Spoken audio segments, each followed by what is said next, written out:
Hi guys, today we'll talk about how to fix or how to solve the problem of my diary app.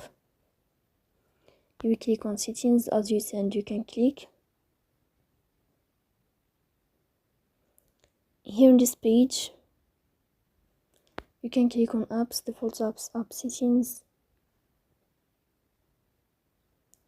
On above you can search about my diary app and you can enter.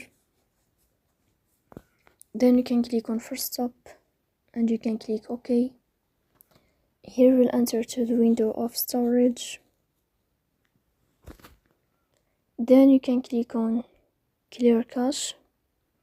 In the end you can turn off your phone and you can turn on your phone again. So please don't forget to support us, bell icon, subscribe.